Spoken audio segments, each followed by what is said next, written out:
여러분 안녕하십니까? 광주 MBC 뉴스투데이 시작합니다. 먼저 오늘의 주요 뉴스입니다. 일부 야당 후보와 무소속 후보가 당선되면 민주당에 입당하겠다고 하자 민주당 이해찬 대표가 복당을 허용하지 않겠다고 밝혔습니다. 어제 광주를 방문한 민주당 이해찬 대표가 방사관 가속기 광주 전남 유치를 약속했다가 다시 정정하는 소동이 벌어졌습니다. 오늘 고3과 중3 학생들이 온라인으로 개학합니다. 나머지 학년들도 순차적으로 온라인 수업을 시작할 예정입니다. 이번 총선부터 만 18세 청소년도 투표를 할 수 있게 됐지만 청소년 정책은 빈약하고 선거 교육도 차질을 빚고 있습니다. 민주당의 이해찬 대표가 어제 광주에서 열린 선거대책회의에서 탈당 후보나 무소속 후보의 복당은 절대로 허용하지 않겠다고 입장을 밝혔습니다. 일부 후보들의 민주당 복당 마케팅에 쐐기를 받겠다는 뜻으로 풀이됩니다. 이재원 기자입니다. 더불어민주당과 더불어시민당에 대한 지지를 호소하던 이해찬 대표가 모두 발언 도중 갑자기 복당 얘기를 꺼냈습니다. 지금 일부 무소속 후보들은 이번에 당선되면 민주당에 복당하겠다고 선거운동을 합니다. 선거대책회의 직전에 무소속 김경진 후보가 낸 입장문을 염두에 둔 것으로 보입니다. 김경진 후보는 입장문에서 선거가 끝난 뒤에 민주당의 복당을 신청하겠다고 밝혔습니다. 이해찬 대표가 무소속과 탈당 후보들의 복당 불허 방침을 이미 공개적으로 천명했는데도 이런 입장문을 낸 건 선거용으로 해석될 여지가 커 보입니다. 이 대표는 마무리 발언을 자청해 다시 한번 쐐기를 박았습니다. 이번 선거가 끝나고 우리 당에서 탈당해서 다른 당으로 갔던 사람들, 이 사람들이 우리 당으로 돌아오는 일은 없습니다. 분명히 말씀을 드립니다. 민주당 광주시당도 성명을 내고 민주당을 이용해 그 어떤 사리사욕도 채울 수 없을 것이라고 김경진 후보를 비판했습니다. 한편 이해찬 대표는 선거대책회의에서 문재인 정부의 개혁 과제를 완수할 수 있도록 이번 선거에서 더불어민주당과 더불어시민당을 지지해달라고 호소했습니다. 시민당의 김홍걸 후보를 비롯한 비례대표 후보들도 기자회견을 열고 민주당의 유일한 원팀인 시민당이 압승하도록 힘을 모아달라고 요청했습니다. MBC 뉴스 이재원입니다. 한편 이 회의에서 더불어민주당 이해찬 대표는 4세대 원형 방사관 가속기 구축 사업의 광주 전남 유치를 약속했다가 다시 정정하는 일이 벌어졌습니다. 이 대표는 민주당 광주시당에서 열린 선거대책위원회에서 4세대 방사관 가속기와 이모빌리티 신산업을 광주 전남에 구축하도록 하겠다고 약속했습니다. 하지만 이 대표 측은 기자들에게 보낸 긴급 메시지를 통해 공정한 경쟁이 보장되도록 하겠다는 의미가 잘못 전달된 것이라고 정정했습니다. 정부는 다음 달 24일까지 방사관 가속기 유치 계획서를 공모를 통해 접수한 뒤 입지를 선정할 예정입니다. 주식회사 광주 글로벌모터스 주주들이 임시 주총을 열고 노동계가 복귀하지 않으면 사업에 계속 참여할지 여부를 다시 결정하기로 했습니다. 광주 글로벌모터스 주주들은 광주시와 노동계가 당초 합의한 노사 상생발전 협정서를 조건으로 투자를 결정했다며 오는 29일까지 협정서 이행과 사업의 정상화가 이루어지지 않으면 주주총회를 열어 사업 진행 여부 등을 다시 결정하기로 의결했습니다. 오늘 아침은 어제보다 더 쌀쌀합니다. 아침 기온 4.6도로 어제보다 2, 3도가량 낮은 기온 보이고 있고요. 평년 기온도 밑돌고 있습니다. 한낮에는 지금보다 기온이 10도 이상 오르면서 낮 기온 16도 안팎으로 어제와 비슷하겠습니다. 어제에 이어 오늘도 일교차 큰 날씨가 계속되는데요. 오늘은 어제보다 아침, 저녁으로 더 쌀쌀합니다. 낮 동안의 따뜻함에 방심하면 안 되겠습니다. 건조특보는 오늘로 일주일째 계속 되고 있습니다. 당초 이번 주 일요일 비가 내리면서 그쯤 건조함이 해소되진 않을까 기대도 했었는데요. 소낙성 비라서 건조함이 해소되기엔 부족하겠습니다. 계속해서 화재 사고 예방에 만전을 기해야겠습니다. 오늘 하늘은 가끔 구름 많은 상태가 이어지겠고요. 대기 순환은 원활해서 미세먼지 농도는 보통 수준 유지하겠습니다. 날씨 정보였습니다. 예전에는 동사무소라고 불렸던 행정복지센터가 요즘 북새통입니다. 코로나19 생계비 지원에 총선 준비까지 한꺼번에 겹치면서 찾아오는 주민들이 늘고 공무원의 업무 부담도 커졌습니다. 송정근 기자가 현장 다녀왔습니다. 행정복지센터 앞에 임시 천막이 세워졌습니다. 천막 앞에는 대기하고 있는 시민들이 끝을 알 수 없을 만큼 긴 줄을 만들었습니다. 코로나로 고통받는 저소득층의 생활안전을 위해 이른바 소비 쿠폰을 지급한다는 소식에 시민들이 한꺼번에 모여들었습니다. 50만 원짜리 카드 하나 들어있고 만 원짜리 2장 들어있어요. 이 카드는 잃어버리시면 재발급 안 되시고요. 3개월 이내에 다 쓰셔야 되세요. 안 그러면 소멸되세요. 지난 월요일부터 접수하고 있는 긴급 생계비 신청에도 시민들의 방문과 문의가 이어지고 있습니다. 여기 칠성동 우치소 지금 몇 분이 거주하고 계세요? 여기에 선거 준비 업무까지 겹쳤습니다. 선거 공보물 발송을 이제 겨우 마쳤는데 지금부터는 투표소 방역을 준비해야 합니다. 손소독제 4박스, 그다음에 소독 티슈 4박스 14개. 기존의 업무에 이렇게 새로운 업무까지 너무 많이 이렇게 한꺼번에 몰리다 보니까 직원들 건강도 좀 이상이 좀 보이고 있고 상당히 좀 이렇게 힘든 실정입니다. 여러 업무들이 한꺼번에 몰리면서 현장 공무원들의 피로도가 높아진 건 사실이지만 코로나로 고통받는 시민들이 너무 많다는 걸 현장에서 보고 느끼기 때문에 공무원들은 내놓고 하소연도 못하고 있습니다. MBC 뉴스 송정근입니다. 오늘 고3과 중3 학생들을 시작으로 각급 학교가 순차적인 온라인 개학에 들어갑니다. 광주시 교육청과 전남도 교육청은 오늘 고3과 중3 학생들을 대상으로 온라인 개학식을 갖고 수업도 원격으로 진행한다고 밝혔습니다. 온라인 개학은 일주일 단위로 순차적으로 확대될 예정인데 다음 주에는 중고등학교 1, 2학년과 초등학교 고학년 학생들이 해당됩니다. 광주시 교육청은 온라인 수업을 위해 컴퓨터 등 학습기기가 필요하다고 신청한 학생 2,300여 명에게 기기를 대여했습니다. 광주시가 서민 경제 지원을 위해 공공일자리 12,000여 개를 제공합니다. 광주시는 44억 원의 예산을 투입해 생활방역과 열감지기 운영 등 23개 사업에 1,000명을 고용하는 공공일자리 사업을 추진한다고 밝혔습니다. 또 어린이 보호구역 안전지킴이, 아동센터 지원 등 민생안정 18개 분야에도 600억 원을 투입해 11,000명에게 일자리를 제공할 방침입니다. 임금은 최저임금을 기본으로 하되 업무 강도 등에 따라 급여는 차등 지원됩니다.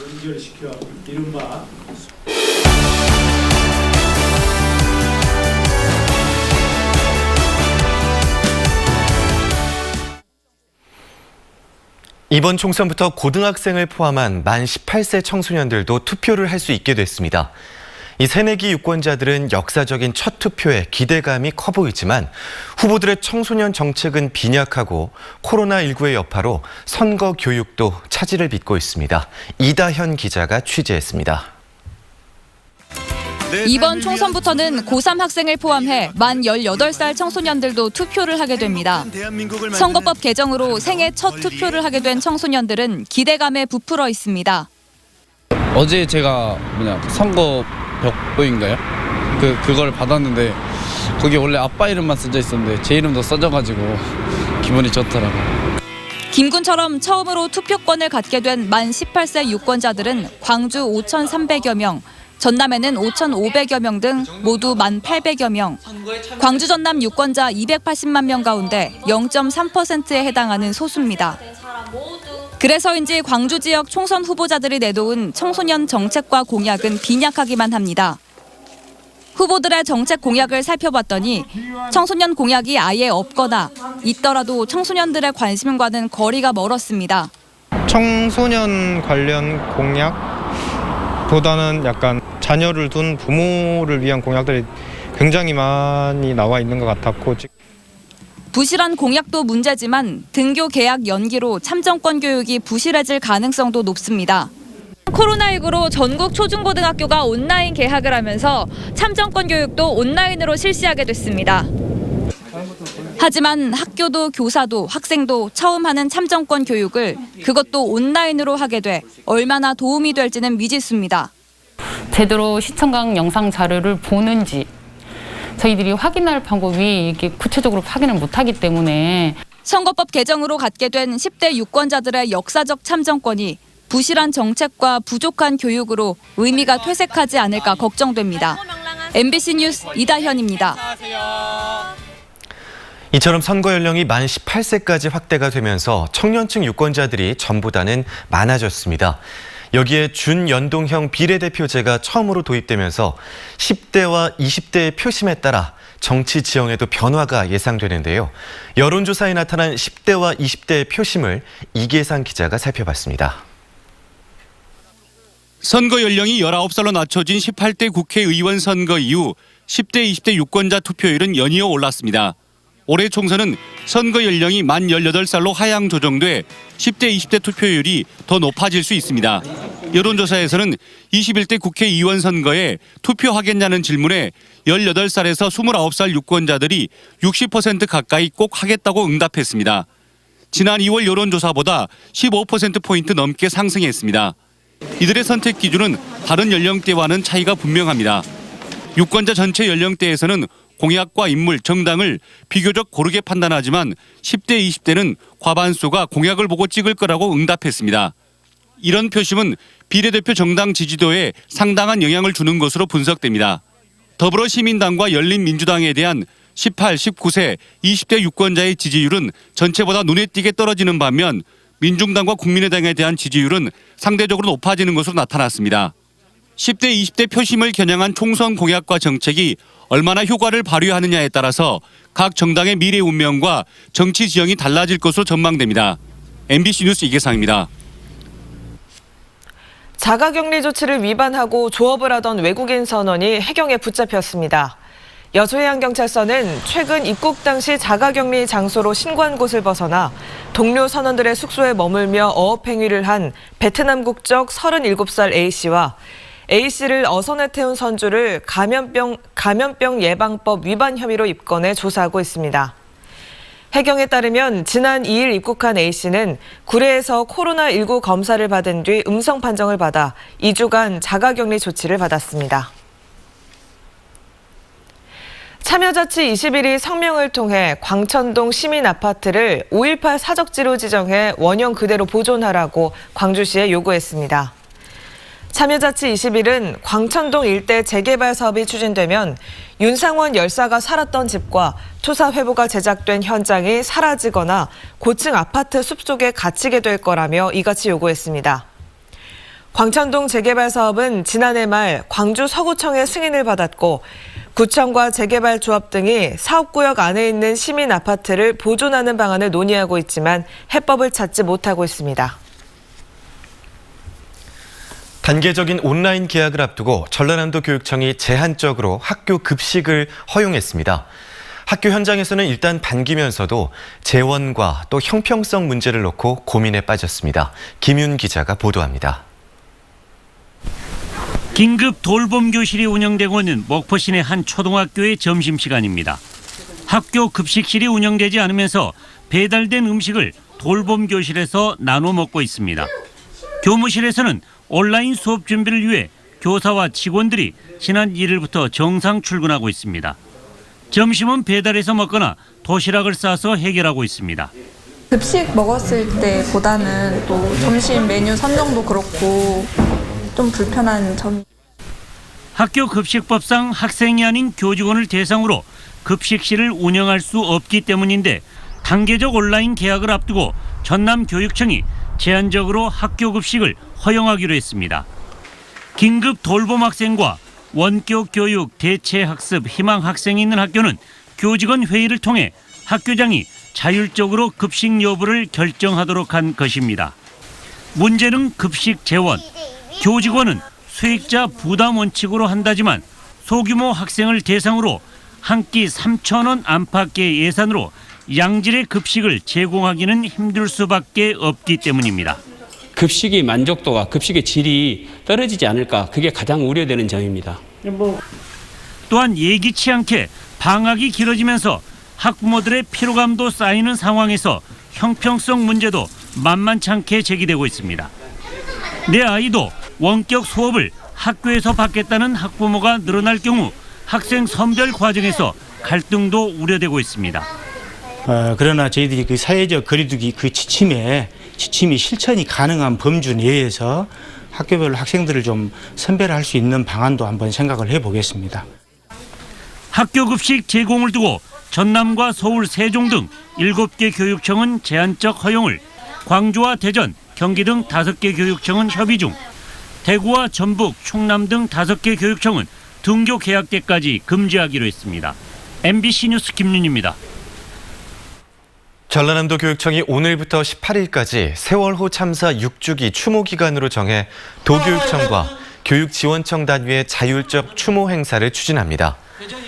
도교육청은 이번 추모 행사의 슬로건을 기억하겠습니다. 생명 존중의 세상 꽃으로 피어난 아이들로 정하고 코로나19 사태를 감안해 현장 행사보다 온라인 추모 분위기를 확산하기로 했습니다.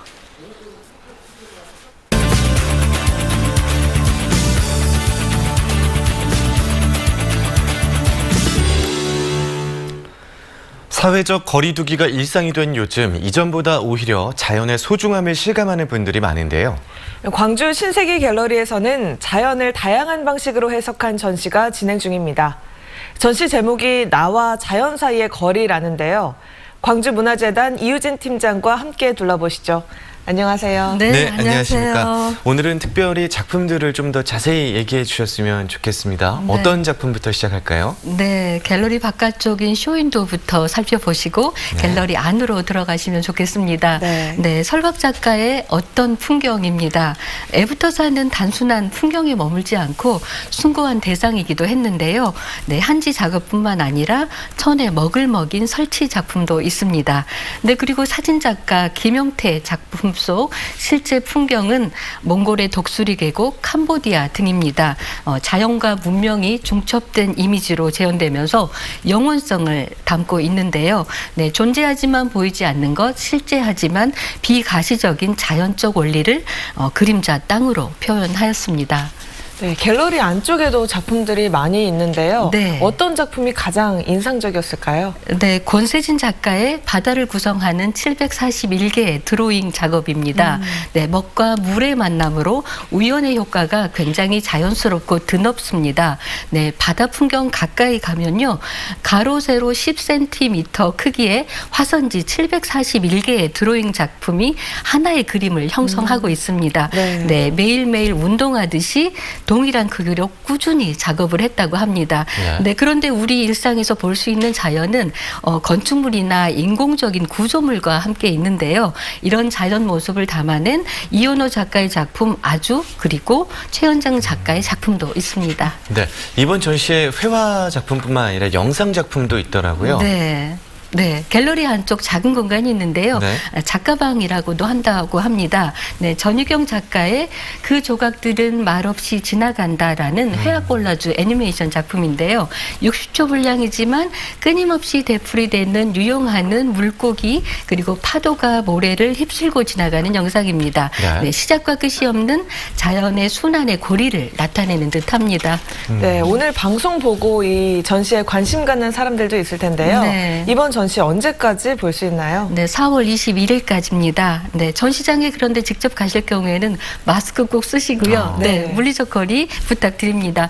네, 화가 칸딘스키는 인간의 마음속 깊은 곳에 불을 비춰주는 것이 예술가의 임무이다라고 말했습니다. 네, 예술가에 의해서 바라본 자연의 모습, 시청자 여러분의 마음속에 밝은 빛이 되기를 기대해 봅니다. 네, 나와 자연 사이의 거리라는 전시 광주문화재단 이유진 팀장과 살펴봤습니다. 오늘 고맙습니다. 네, 고맙습니다. 감사합니다.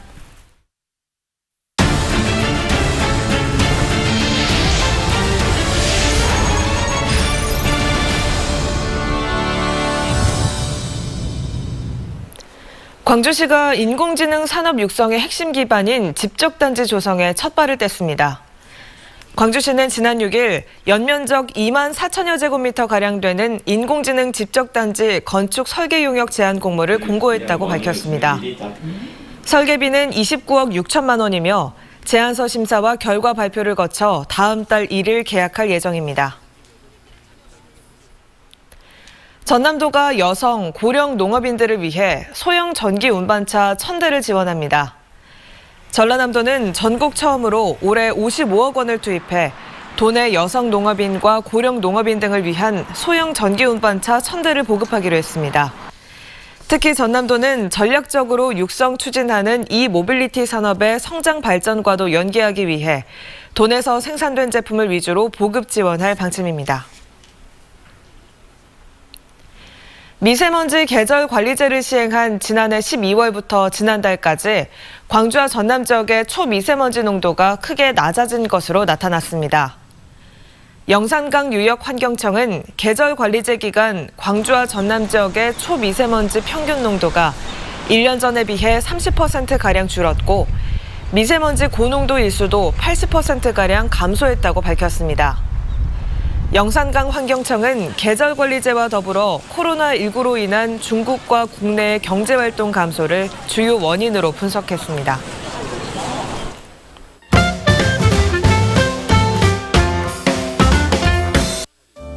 코로나19의 확산을 막기 위해 이달 말까지 전남의 주요 꽃길이 통제됩니다.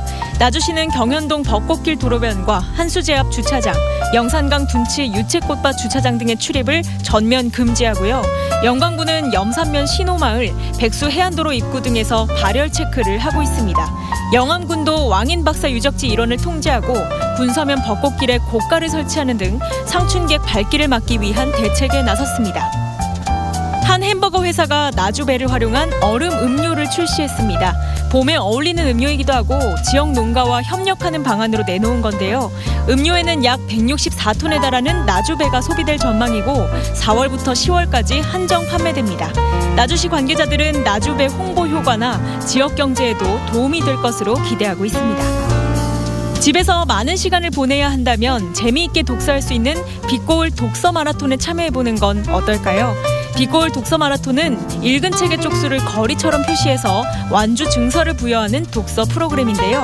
감상평 등을 남기도록 해서 이후 기록을 남기는 데에도 유용하도록 했습니다.